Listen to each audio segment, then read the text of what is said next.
ঢাকায় পৌঁছেছে সিঙ্গাপুর। বাংলাদেশের সাথে প্রথম দেখা হয়েছিল কবে? নতুন দেশ নতুন স্বপ্ন। মুক্তিযুদ্ধ শেষে রক্ত ভেজা মাটিতে যখন পুনর্গঠনের সংগ্রাম চলছে, ঠিক তখনই বাংলাদেশের ক্রীড়াঙ্গনে শুরু হয়েছে এক নতুন অভিযাত্রা। কেননা ফুটবলকে বাংলাদেশের মানুষের কাছ থেকে কেড়ে নিয়েছিল আর্জেন্টিনা, ব্রাজিল ছাড়াও আরো কত দেশ। সেখান থেকে আবারও নতুন স্বপ্ন দেখতে শুরু করেছে বাংলাদেশ।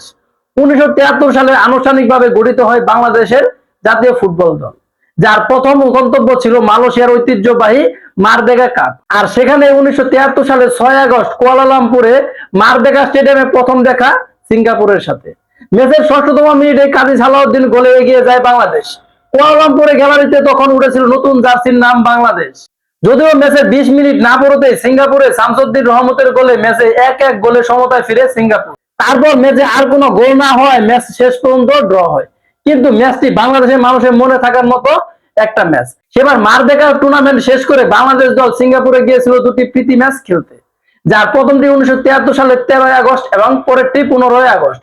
প্রথম ম্যাচে জয় পেল, দ্বিতীয় ম্যাচে 2-0 গোলের ব্যবধানে জয় পায় সিঙ্গাপুর। বাংলাদেশ ফুটবল ফেডারেশন দেওয়া তথ্য অনুযায়ী এই নিয়ে দ্বিতীয়বারের মতো বাংলাদেশের মাটিতে সিঙ্গাপুরের সাথে মুখোমুখি হবে স্বাগতিক বাংলাদেশ।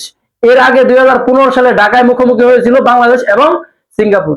তাই আমরা এখন জোর গলায় বলতেই পারি, আমাদের বাংলাদেশ ফুটবল দল এখন আগের চেয়ে অনেক শক্তিশালী। তাই বাংলাদেশের ঘরের মাটিতে সিঙ্গাপুরের সাথে আমরা জয় তুলে নিব ইনশাল্লাহ। মিশনটা 2026 এশিয়া কাপে, যেখানে লড়াই নেমেছে বাংলাদেশ, সিঙ্গাপুর, হংকং ও ভারত। গ্রুপে শীর্ষ দল যাবে মূল পর্বে।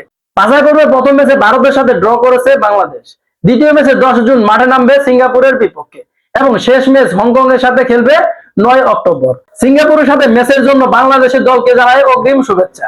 জয় হবে বাংলার ফুটবলের, জয় হবে বাংলাদেশের মানুষের।